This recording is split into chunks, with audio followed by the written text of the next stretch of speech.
Halo guys, ini aku nggak pakai kacamata. Sebenarnya aku udah nulis skrip tentang materi economic mode ya.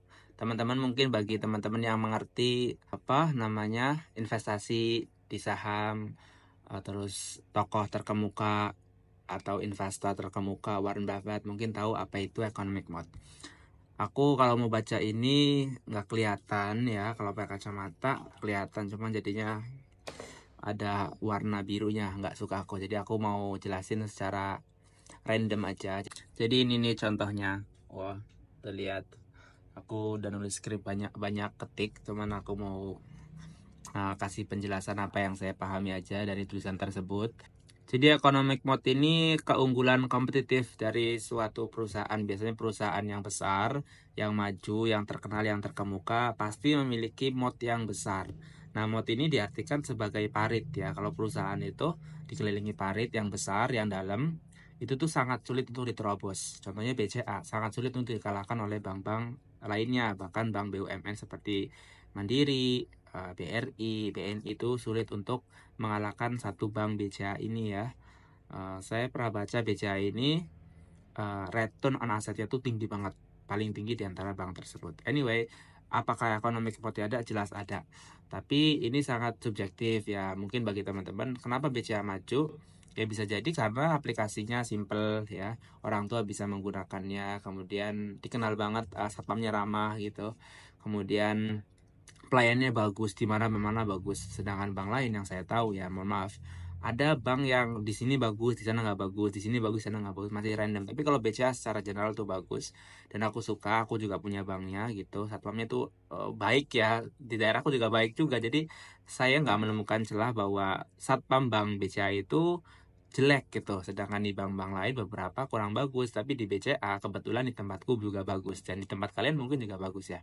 Tapi anyway, ini artinya mode ini keunggulan kompetitif yang dibangun oleh suatu perusahaan ya. Tapi tentu nggak mudah Bank BCA untuk memberikan pelayanan terbaik dari sisi tadi aspek satpamnya. Mungkin memerlukan usaha atau investasi yang sangat besar ya, untuk mungkin human resource-nya dalam mengrekrut karyawan satpamnya ya. Dan anyway, pasti sesuatu yang tidak mudah. Kalau mudah pasti ditiru oleh bank-bank lain. Kita coba beralih ke kasus yang lebih simpel ya. Contohnya, aku kan bekerja di bidang kos-kosan. Nah, kalau kos-kosan juga sama. Kos-kosan yang bagus ya, yang memiliki mode yang besar. Mode yang besar ini biasanya identik dengan keunggulan. Kenapa sih kita harus atau tenan atau penyewa itu sukanya kos ini? Ya biasanya karena apa? Karena ada faktor mod yang besar. Contohnya umpamanya kosnya itu walaupun siang-siang adem gitu, walaupun tanpa AC. Terus kemudian ada fasilitas-fasilitas tambahan yang nggak ada di kos lain. Di kos lain rata-rata nggak ada mesin cuci, mungkin di kosan tersebut ada mesin cucinya, ada pengeringnya. Jadi uh, kos ini nggak hanya membanting harga gitu. Kalau kosan yang nggak memiliki economic mode biasanya identik dengan perang harga. Ya udah, harganya murahin aja, nanti juga terisi penuh. Tapi alhasil dampak dominonya adalah nanti kos-kos lain juga akan meniru karena itu sangat simple dan bisa dilakukan setiap orang gitu. Dan alhasil malah tidak menguntungkan perusahaan tersebut atau kos-kosan tersebut. Sebenarnya contohnya banyak. Jadi intinya mode ini sesuatu yang unik daripada perusahaan lain atau kompetitornya. Contohnya gini deh, kalau di es kedai ya, teh kedai, saya juga punya teh kedai di depan. Itu tuh teh itu kan sesuatu atau bisnis yang gampang banget ya, UMKM yang gampang banget ditiru. Tinggal bikin teh atau beli franchise-nya, entah itu franchise Segara, kemudian apalagi teh kota, teh desa dan seterusnya, banyak banget.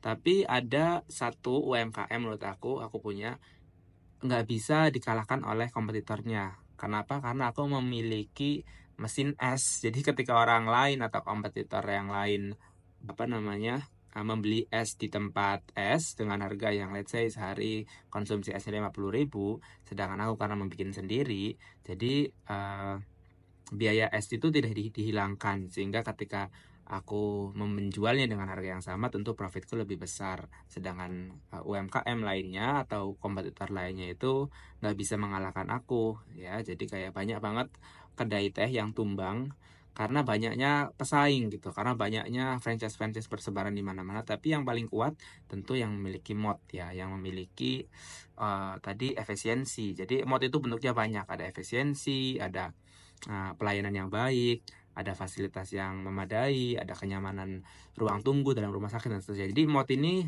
juga nggak boleh satu doang karena harus banyak gitu. Kalau cuma satu pasti mudah ditiru, tapi kalau banyak akan sangat kesulitan kompetitor untuk meniru produk kita atau layanan kita. Seperti itu tuh ya, semoga membantu. Oh iya, satu lagi. Jadi mod ini dikenalkan oleh investor. Biasanya investor ini selalu melihat perusahaan yang modnya tuh besar.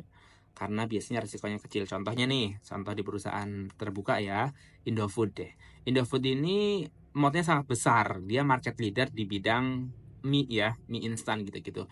Ada mungkin ada lawannya kayak mie Gaga, mie sedap, tapi menurut aku Indofood masih memimpin karena apalagi sekarang Indofood sudah ekspansi ke Afrika ya. Di sana kan konsumsi per kapitanya masih rendah. Artinya volume expansion dari konsumsi Indomie bisa meningkat dalam beberapa tahun ke depan. Walaupun ya ada pro kontra terkait tentang kemarin akuisisi Pine Hill di Afrika. Tapi kita nggak mau bahas ini karena bakal lama banget. Jadi intinya economic mode ini harus diperlukan untuk agar kompetitornya itu tidak bisa melawan kita atau susah untuk ditembus gitu. Jadi ketika yang lain pada tumbang kita masih survive gitu. Semoga bantu.